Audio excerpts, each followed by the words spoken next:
Prys die Here, is lekker om by die huis te wees.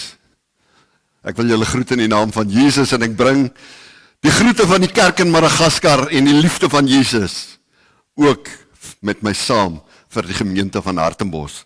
Want die gemeente van Hartenbos is net soveel deel van die bediening in Madagaskar as wat ons is. Ek wil sommer net begin deur dankie te sê. Julle, Johan het net ook gepraat van die puddingtannies.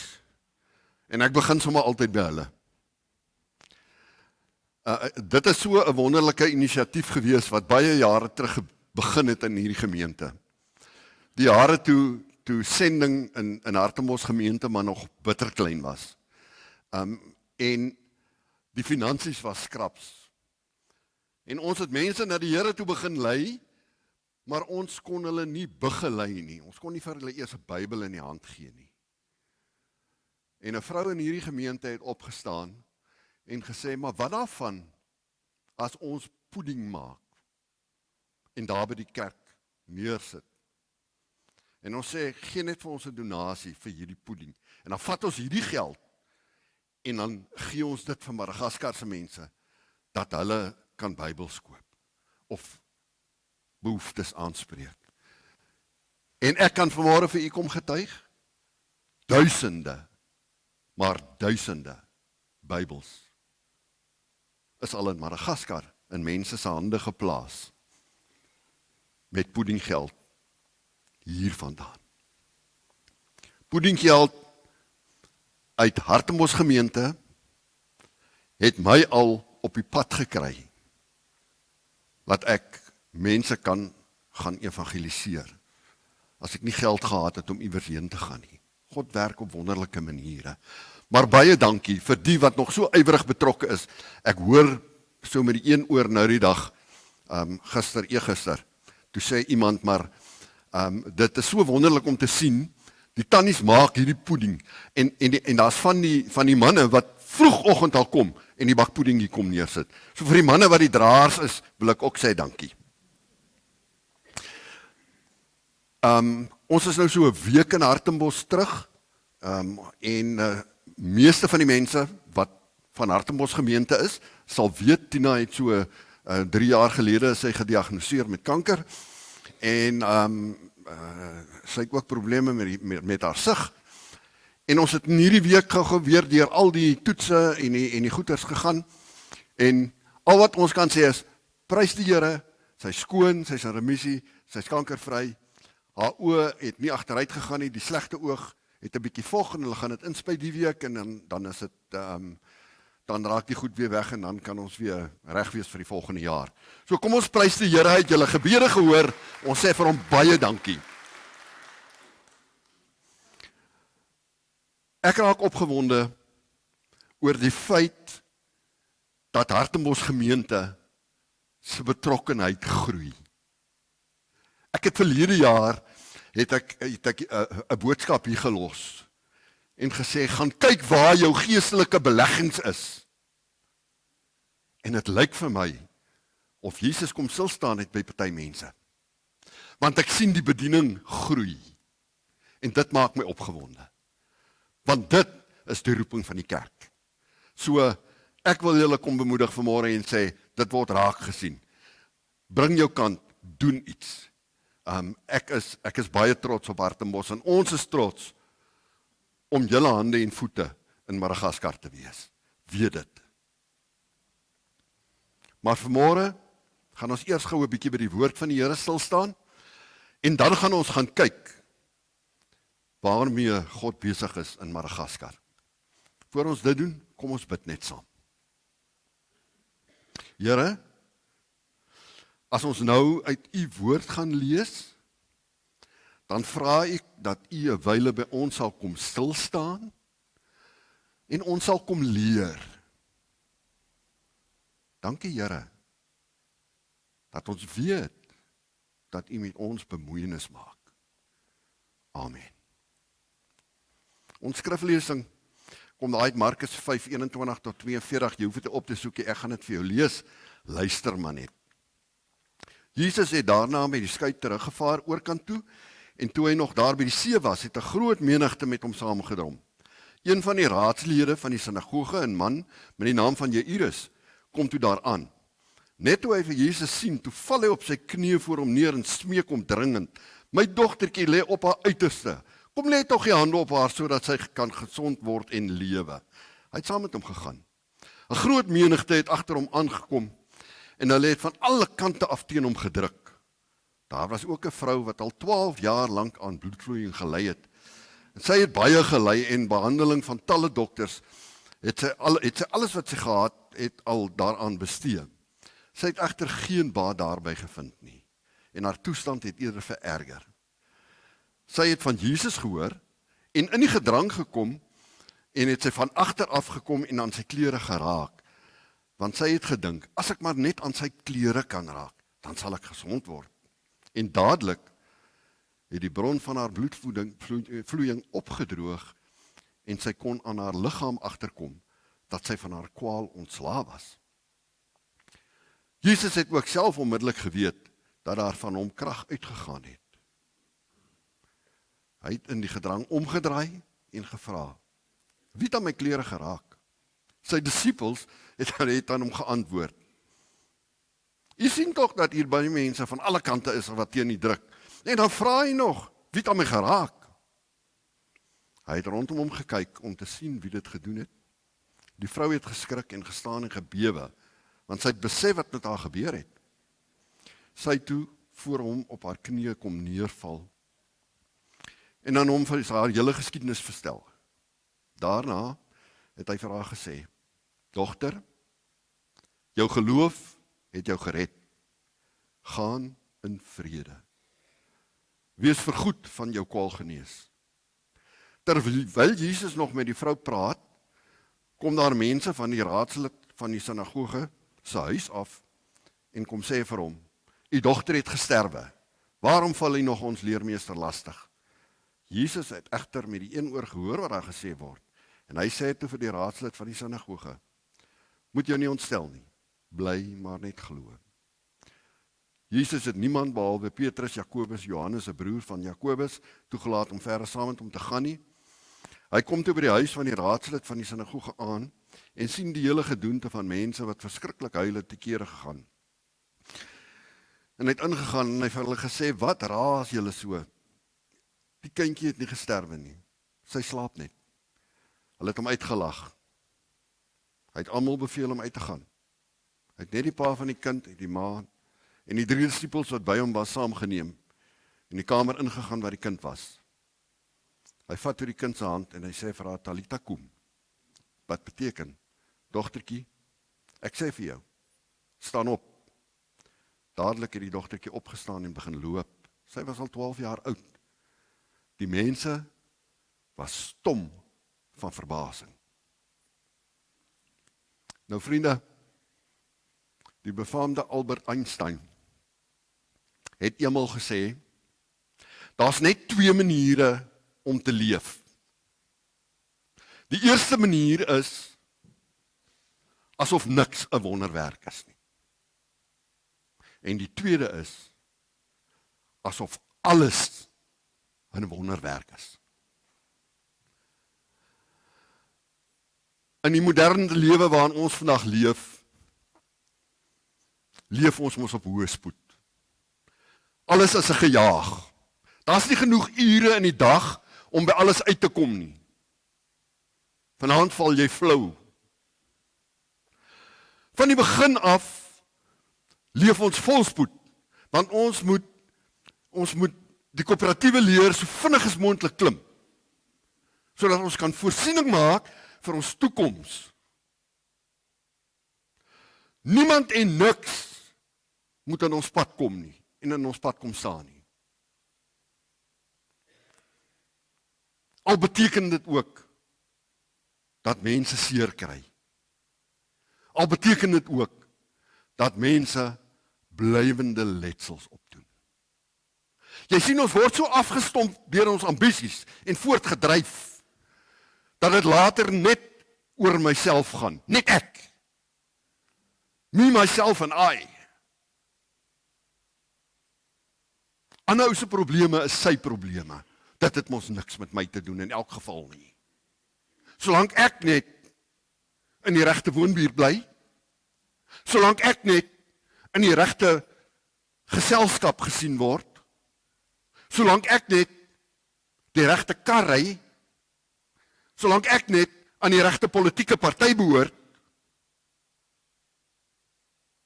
ander mense se probleme is hulle probleme.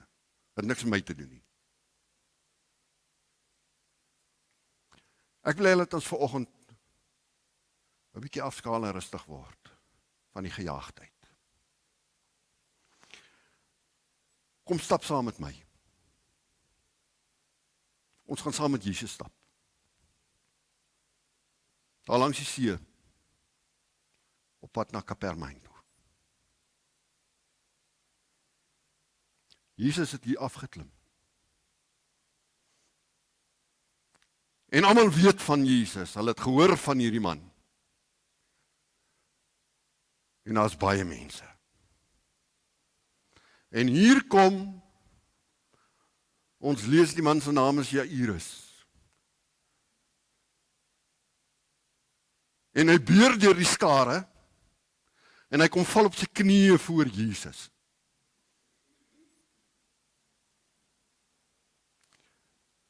Nou moet ons verstaan, ons lees, hy was 'n raadslid in die sinagoge. Hy was 'n gesiene man. Deel van sy pligte was om toe te sien dat alles wat binne die sinagoge gebeur was onder sy beheer. Die dienste wat daar gehou word, die gebedsbijeenkomste, die skool, die lering. Al die goed was onder sy beheer. Hy was 'n gesiene man in die gemeenskap. En 'n mens sal dink dat hy onder geweldige druk sou gewees het van die Fariseërs om niks met Jesus te doen te gehad het nie. Maar Jairus kom en hy val op sy knieë voor Jesus. En Jesus gaan staan stil. Die feit dat hy op sy knieë gaan, spreek van vertroue. Buiten die vertroue is hy desperaat. En hy sê vir Jesus, asseblief, my dogtertjie is besig om te sterf. Sy is baie siek. Kom stap saam met my. Kom lê net jou hande op haar. Ek weet sy gaan gesond raak as jy aan haar raak. Jesus sê, kom. Ons loop. En hierdie skare stap saam. Ek glo baie van hulle was sekerlik net nuuskierig. Want hulle wou gesien het wat gaan nou hier aan. So stap hulle saam met Jesus. En terwyl hy en Jairus en hierdie skare op pad is na Jairus se huis toe, is hier 'n ander drama wat besig is om af te speel. Hier's 'n vrou wat vir 12 jaar lank loop en vroeg met 'n siekte wat sy nie van kan ontslaa raak nie. Geen dokter kan haar help nie. Die gemeenskap stoot haar uit. Want jy sien in die Joodse tradisie, as 'n vrou daai siekte gehad het, was sy as onrein beskou. Mense draai om haar geloof, want as sy aan jou raak, is jy ook onrein. Sy gee nie om nie. Sy gee nie om nie, want sy weet hierdie Jesus wat hier loop, dis my genesing. En terwyl Jesus en Jairus aanstap, kom sy van agteraf. En sy dink by haarself, ek kan nie aan homself raak nie, want dan gaan hy dalk onrein raak, as ek maar net aan sy kleed kan raak, is dit alright. Sy beur haar weg oop vorentoe, nagenoeg, om net aan Jesus se kleed te raak. En die oomblik toe sy aan sy kleed raak, lees ons, voel sy in haar liggaam, dat sy genees is. Maar Jesus voel in dieselfde tyd hierdie genesingskrag uit hom uitvloei. En gaan staan hy stil en hy draai om. Jesus het geweet dis hierdie vrou. Maar hy vra die vraag, wie het aan my geraak?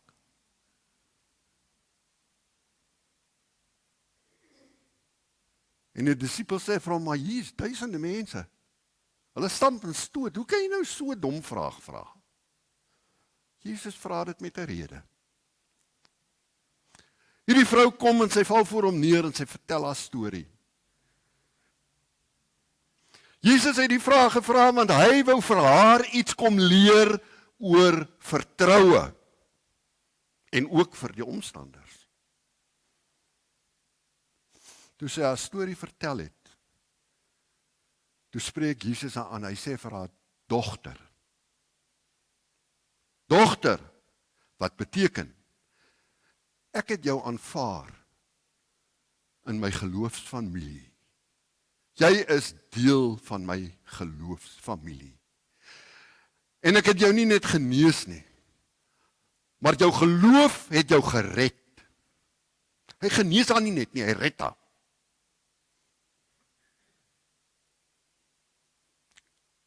Terwyl hy met haar daarin besig is, kan ons net dink, wat het in Jairus se gemoed afgespeel? Ek dink, hy was so angstig, dat hy Jesus aan die arm wou vat en sê, Jesus, het jy van my vergeet? My kind, asseblief, kom ons loop nou. Die tyd is min, asseblief, kom. Jy staan hier met 'n onreine vrou en gesels, kom. Ek was eers hierso, ek het jou kom haal. En terwyl Jairus nog met hierdie stomp gedagtes besig is, dan kom daar nog 'n boodskapper van sy huis af, wat die tyding bring en sê, maar, dis te laat. Dis te laat, jou kind is klaar dood. Wat doen Jesus? Jesus draai om. En hy sê vir Jairus, bly jy maar net glo. Kom, laat ons loop. Bly jy maar net glo.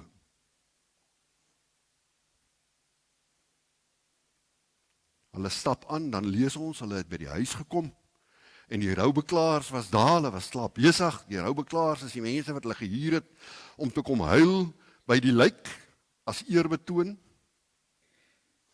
En toe Jesus hierdie ding sien, toe sê hy, hou op, bly stil, die kind is nie dood nie, sy slaap net, en hulle lag hom uit. Jesus verduur dit. Hy verduur dit, want hy wil vir hulle iets leer, oor vertroue.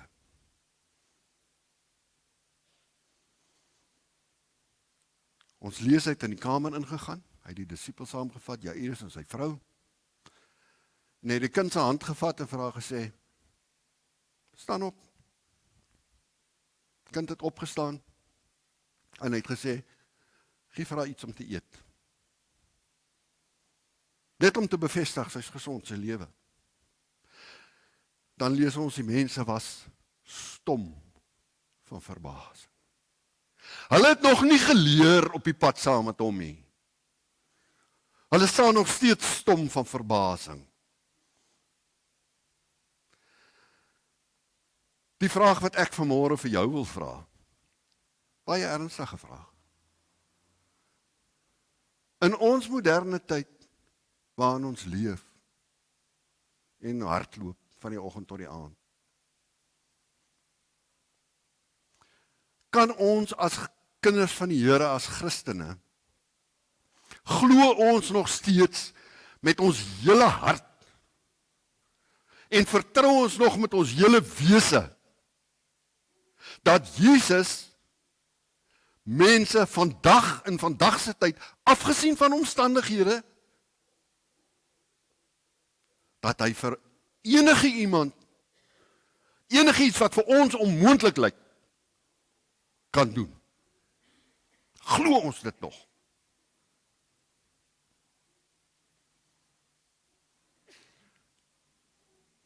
Ons gaan nou kyk wat Jesus in vandag se tyd in Madagaskar doen. Kom ons ry skyfie op. 'n Onbereikte stam in Madagaskar, wat nog nooit van Jesus gehoor het nie. Wat kinders offer aan die voorvadergeeste. Wat kinders toewy aan geeste. Daai een links, daai kind.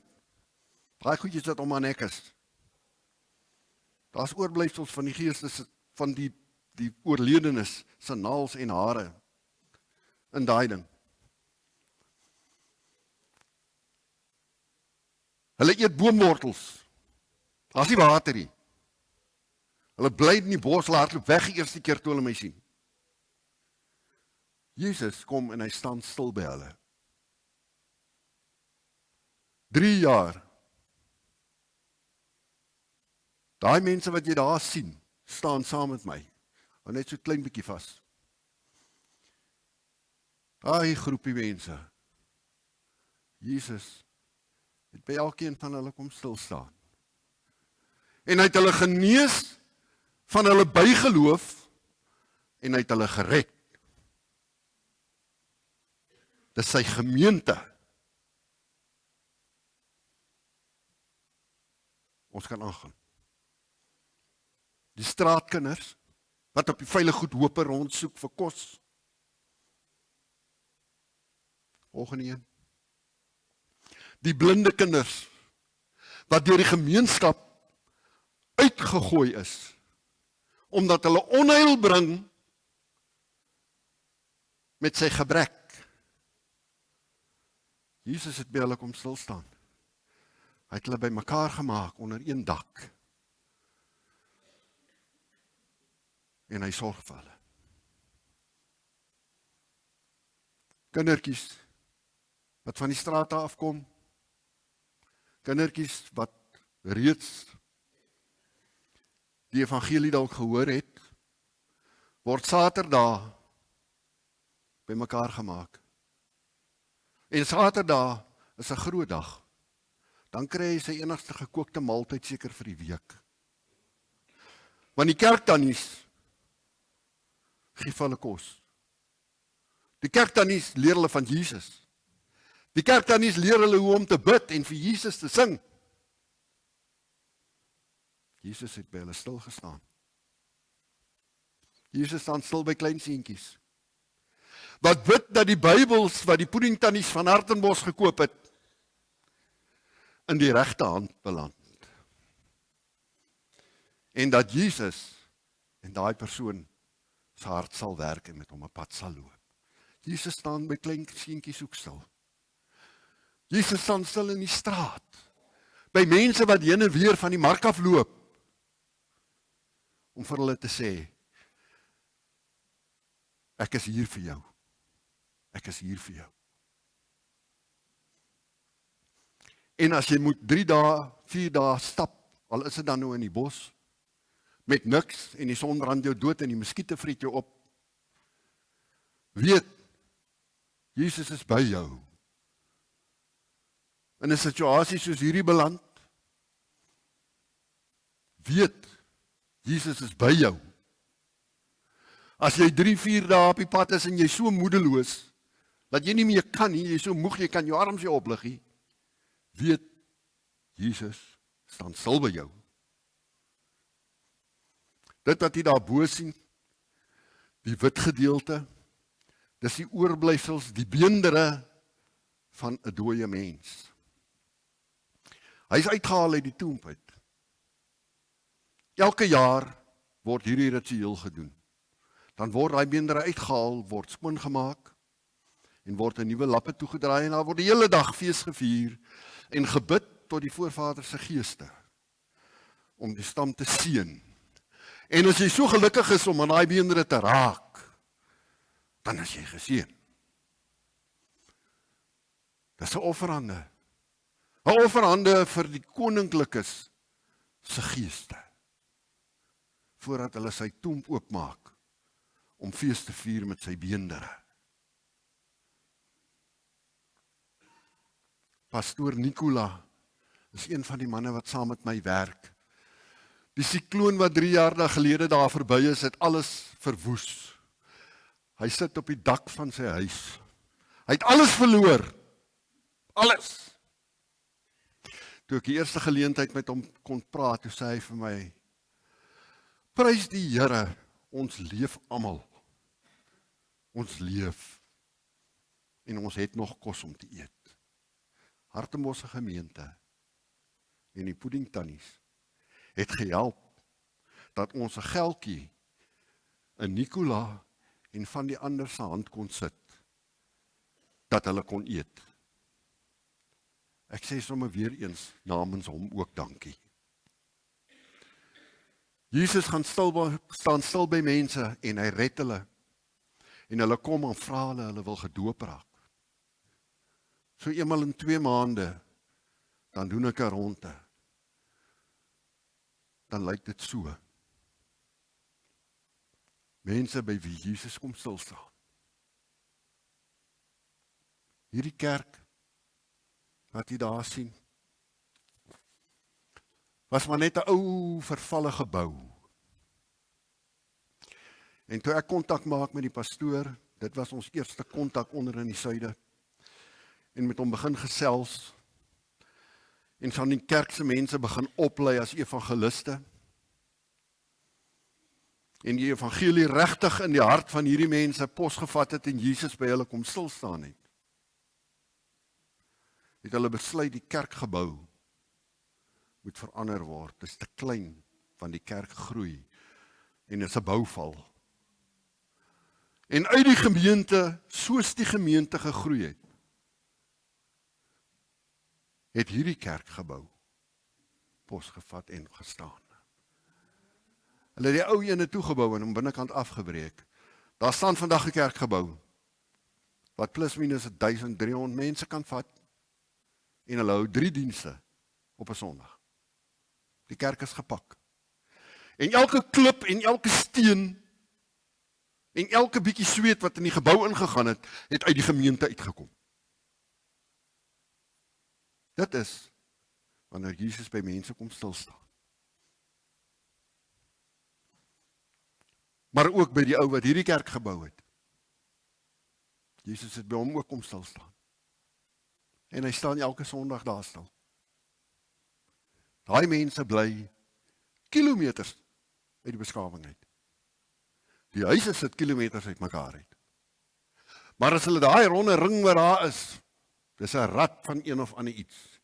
As hulle hom met die yster slaan op 'n Sondag, dan sien jy hoe kom hulle aangestap. Dan is daai kerkgebouetjie vol.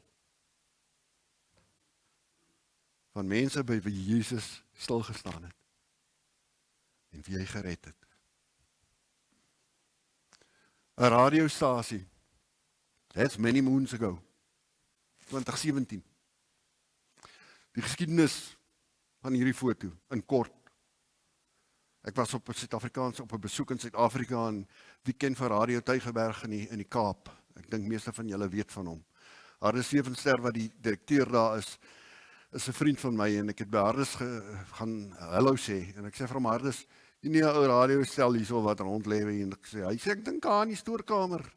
Mag miskien so iets wat, maar ek is ook nie seker nie. Ek nooi hom uit om vir my te kom kuier. En toe ek by die kantoor se deur uitloop, toe sê ek, hoor jy bring sommer daai radio ook saam man. Soms so terloops. En Harris kom kuier vir my 'n paar maande daarna en hy bring die ding saam. Ek kan nie 'n lisensie kry vir 2 jaar lank nie, ek sukkel. En toe ons by daai kerk toe ons hom klaar gebou het, die groter gebou. Toe vra ek vir die pastoor, ek sê, hoorie, ken jy nie iemand daar bo in die hiërargie wat kan help dat ons 'n lisensie kry nie, want in Madagaskar werk jy goed so, as jy iets by 'n regeringskantoor gedoen wil kry, moet jy betaal. Die korrupsie is iets geweldig. In elk geval, ja. En hy sê vir my, ja, ek kom Hoofstad toe. 2 weke later, toe sy daar. Hy was 3 dae daar. Toe kom sy vir my, waar is daai ding? Ek moet hom vat vir inspeksie, hier is my papier. Toe kry hy uit sy lisensie. En ons bou op sy balkon 'n radiostasie. Ons sit daai ding op. En met die tyd het ons hom versterk en die antenna groter gemaak, en weer versterk, en weer die antenna opgesit.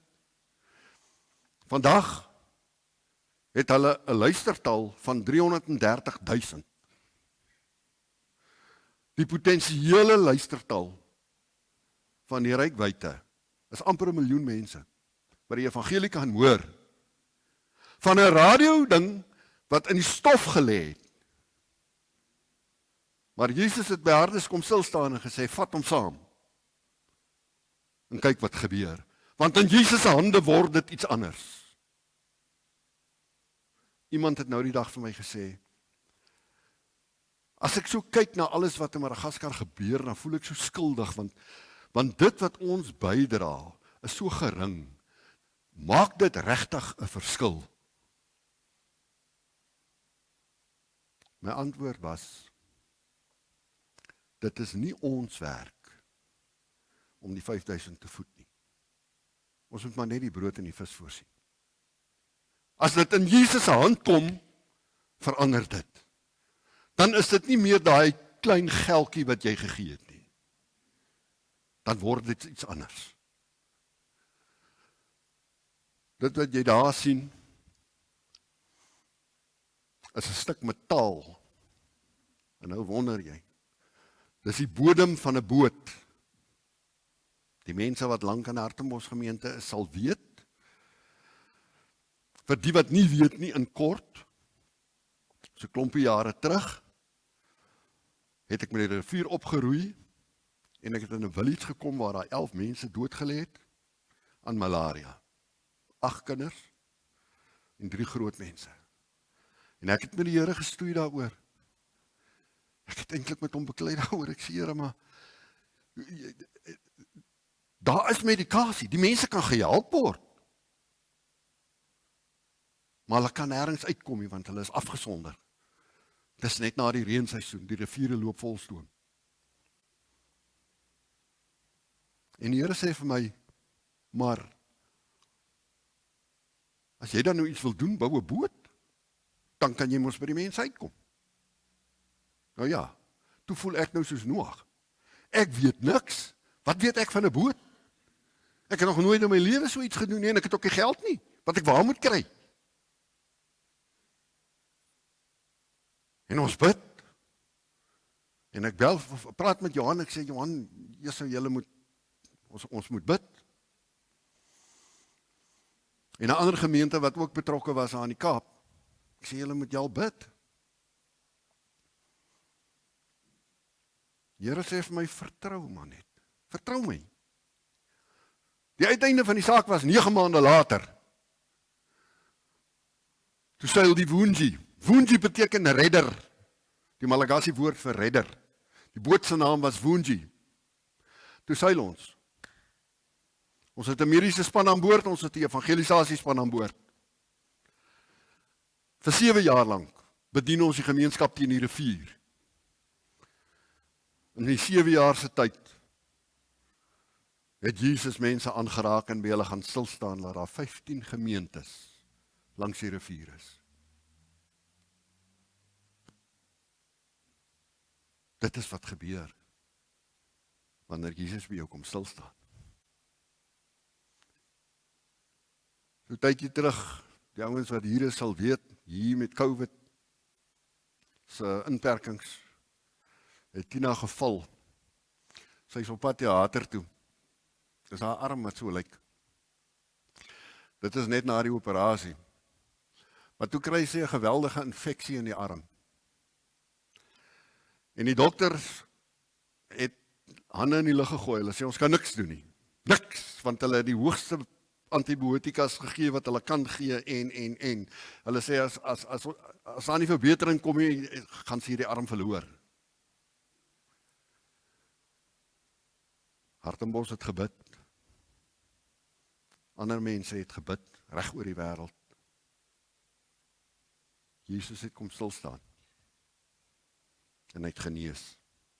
Haar arm is 'n bietjie krom, as ek hom gebruik. Jesus genees mense nog steeds vandag. Hierdie huisie, 20 jaar terug, Toe het ons nog 'n backpack, ons het nie huis gehad nie. Ons het tent opgeslaan. Rugsakke en ons het gestap. En die ou wat in hierdie huis gebly het, kom ons gaan net weer een terug. Die ou wat in die huis gebly het, trek toe, hy verlaat die dorp. En hy vra, wil ek nie die stukkie grond koop met die huis op nie? Hy soek geld. Nie dat ek op daai stadium eintlik geld gehad het nie, maar hy was so, die geld is niks werd daar eintlik nie. So ek koop toe nou die stukkie grond en die huis het 'n grasdak gehad, maar ons het hom afgegooi. Dis toe nou ons eerste geboude huis. Vir ons was dit 'n geweldige uitkoms. Want nou hoef ons nie meer op ons knieë in die tent rond te kruip nie. Nou het ons 'n huis om in te bly. Maar die ding het 'n grasdak opgehad, ek moes dit afgooi, want anders het die rotte het nes gemaak daarbo en die vlermuise en dit was 'n onaangename spul. So, toe sit ons nou vir ons sinkdak op en daai stene wat daar bo op lê is sementblokke. Want as die sikloon verbykom dan vat hy alles saam. Maar die uiteinde van die saak was, of die punt wat ek wil maak, God kyk vooruit. Hy sien in die toekoms in. Ons kyk vir nou. Vir ons was dit op daai stadium 'n uitkoms. Hy het in ons behoefte voorsien. Hy het vir ons 'n huis gegee. Maar God het 'n ander plan gehad. 20 jaar later, nou, staan daai geboue daar. Dis 'n pastorale sorgsentrum wat ons besig is om te bou, is amper klaar. Ons gaan hom, as die Here wil, November maand inwy. Hierdie kant is die saal, daai kant is 8 slaapkamers en 'n ablisieblok. Ons kan tot, as ons dubbelbanks opsit, kan ons tot 64 mense huisves op 'n slag.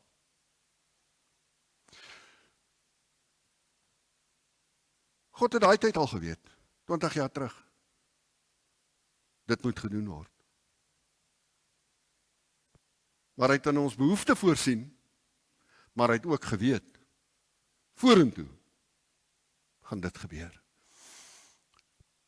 Ons is besig om te verf, op hierdie stadium, die teelwerk is gedoen. Daar's net 'n klein oponthoud met die slaapkwartiere, ons wag vir die binnedeure, wat gedoen moet word, die slaapkamerdeure, en ek wil dalk net weer so vinnig dit noem, dit is nie 'n geval dat ons Builders Warehouse toe kan gaan en gaan deure koop en insit en hang nie. Die proseswerk, ek gaan na die skrynwerker toe en ek sê vir hom, vriend, ek wil 9 deure hê. Dan kom meet hy en hy sê, okay, jy het soveel bome nodig. Dan kan ons die ouens wat die bome gaan kap in die bos, en hulle gaan kap het en hulle sleep het uit, met die osse tot by hom, en hulle kap het in vierkantige blokke, dat hy dit op sy diesel engine se blad kan kry, dan sny hy die planke, en dan word hy planke uitgepak, dat hulle kan droog raak, en as hulle droog is, dan kan die werk begin. So dis 'n bietjie van 'n uitgerekte proses. En dit was nou reenseisoen by ons, maar nou is die reenseisoen op 'n einde, dis nou lekker warm, so die planke droog lekker, hy het reeds begin daarmee.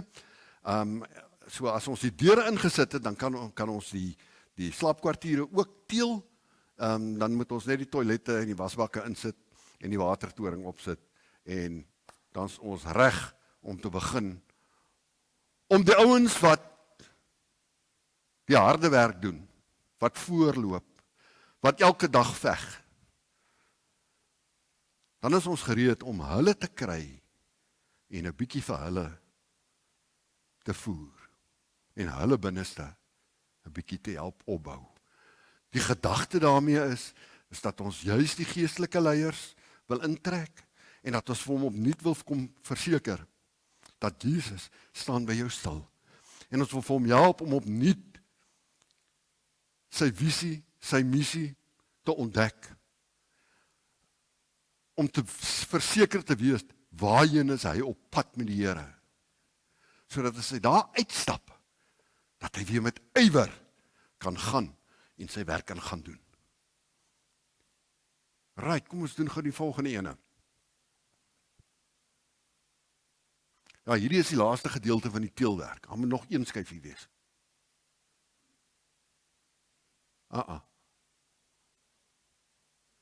Jou laaste, daar's hy. OK, vir die jaar 2024. Nou dit is nou nie 'n ding waarmee ons, of wat ek altyd lief is om te doen nie, is die papierwerk en die statistieke en goeders. Ek sê baie lief daarvoor nie, maar omdat ons daarom moet ordentlike terugvoer gee vir ons borge, die mense wat ons werkers borg, hou ons 'n maandelikse statistiek by, en dit verwerk ons dan na 'n jaarlikse statistiek toe.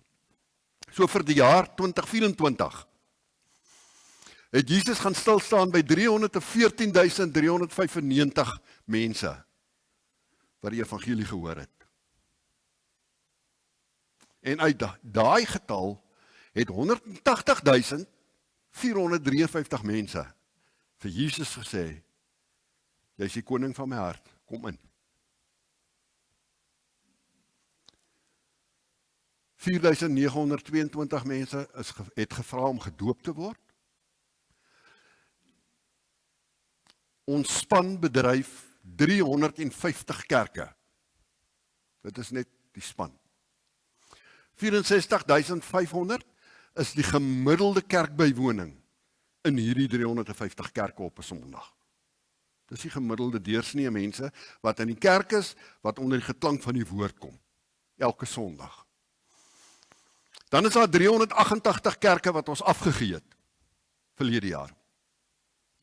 Dit het ons nou vir die plaaslike gevestigde kerk gegee en gesê, hier is 'n kerk wat 'n struktuur het, julle moet net vir hom 'n pastoor gee. Dan stel hulle die vaste pastoor aan, wat hierdie kerk voltyds kan bedien.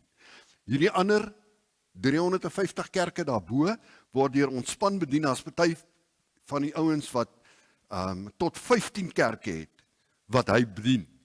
So hy kan nie by 15 kerke gelyk uitkom nie, maar hy lei weer mense op om hom te help, en so bou hy die kerk, totdat hy 'n struktuur het, dat ons dit kan oorgee. En ons het 1202 nuwe evangeliste opgelei, wat kan help om die evangelie uit te dra en mense te evangeliseer. Liewe Hartembos gemeente, in vandag se tyd, vandag se omstandighede, het Jesus nog steeds die vermoë om by jou te kom stil staan, te leer, te genees en te red. Ons moet maar net vertrou. Amen.